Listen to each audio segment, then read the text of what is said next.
there's been a major update to the roadmap. New teams have been added, some stuff unfortunately has been taken out, and some really interesting new items have squeaked in. I've dug through it all, so you don't need to. Let's do this. Just before we jump into exactly what's been added, it's useful to note that it's the progress tracker that's been updated. This isn't the what's coming in each patch section, it's the part that shows us what each team is working on. So what? Well, it means that just because something says it'll be finished in, say, Q3 2021, doesn't necessarily mean it'll go straight into the next patch.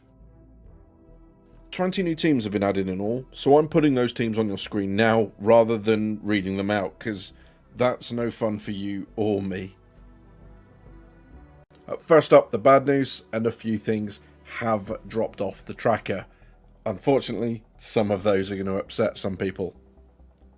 We have lost Prisons version 3, Dynamic Population, and Bounty Hunter version 2 from the Mission Feature team, as well as the Mission Manager app, Org Perks and Benefits, and the Notification System Tier 0 from the US Persistent Universe Gameplay Feature team. It also looks like Grim Hex races have gone as well. This is a bit of a blow, to be honest. Prisons are just broken.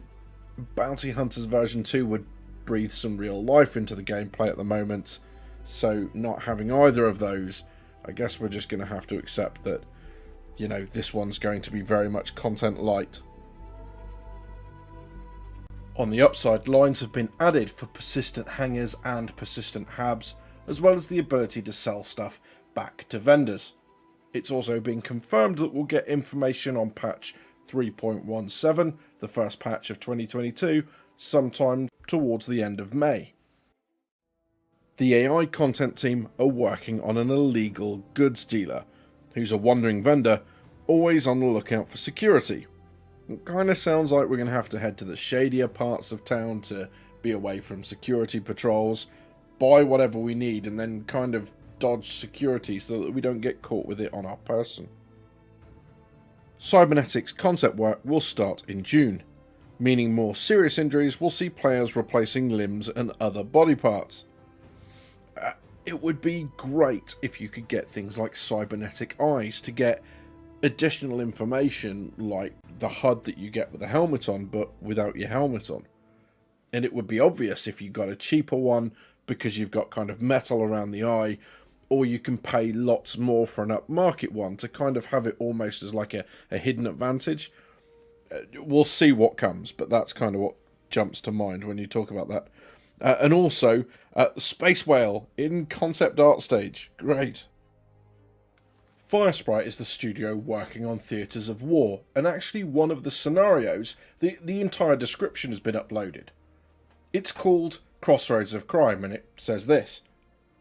This map for the Theatres of War mode has players assume the role of a member of the UEE Advocacy Tactical Team or an outlaw in the Supreme Gang in the battle for the Hathor mining facility on Nexus 3. Discovered in 2445, budget issues forced the United Nations of Earth to sell exclusive access to the Nexus system to the Hathor group, who would go on to indiscriminately strip the system of its resources before abandoning it. Over the decades, outlaws, squatters, and refugees began to move in as the system slipped into obscurity. The year is now 2934. The UEE is still attempting to restore order to this crossroads of crime by sweeping out the outlaws and squatters who have taken residence in the system. It's really interesting actually. I didn't expect them to upload whole descriptions like this, but it's a nice little teaser to get people excited for it. And I really like the way that Theatres of War are going to actually replay like historical stuff we would never otherwise get access to.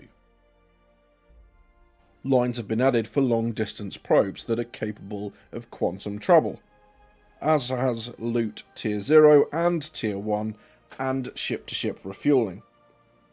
And thankfully, there's a map and radar system rework planned for May and June, so hopefully we'll get that in the next patch, because I don't know how much longer I can deal with the star map being like it is. It's driving me mad, and I'm sure it's doing the same for you guys.